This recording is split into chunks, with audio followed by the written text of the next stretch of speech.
to invoke the judgment of the Almighty. When the leaders of ancient Israel turned away from God, when they abolished his precepts and broke his covenant, they did so in the shadow of Moses, whose voice cried out to them in warning. Mr. President, when you address the nation from this house, look up above the senators and the representatives, above the Supreme Court justices and above the invited guests, and you'll see a face, the only full visage in that wall, looking back at you. It is the face of Moses. And if that face could speak, it would say this: no man can overrule the laws of God, no order can annul the order of God, and no judgment of man can stand against the judgments of God. Invoke not his judgment, but choose life.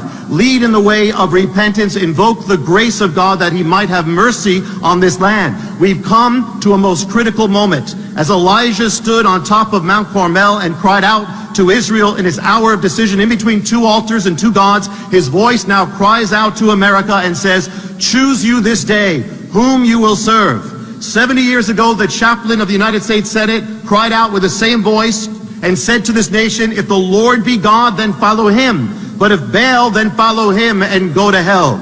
Tonight, America stands at the crossroads. And as Elijah came to the summit of Mount Carmel to make a declaration, we've come this night to Capitol Hill to declare that our God is not Baal, our God is not Moloch, our God is not government, our God is not money, our God is not power, not pleasure, our God is not political correctness or any other man-made thing. We've come to this hill to declare that there is only one God, and he is the God of Abraham, Isaac, and Jacob. He's the God of Israel and of all nations. He alone is the rock upon which this nation has come into existence.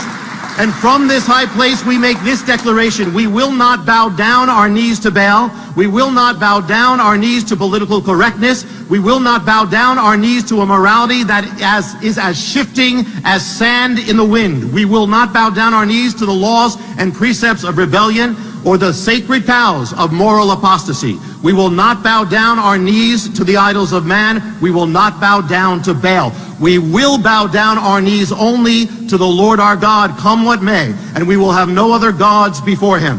For some trust in chariots, some trust in princes, some trust in Supreme Courts, some trust in White Houses, some trust in governments, some trust in Wall Street, some trust in powers, and some trust in idols.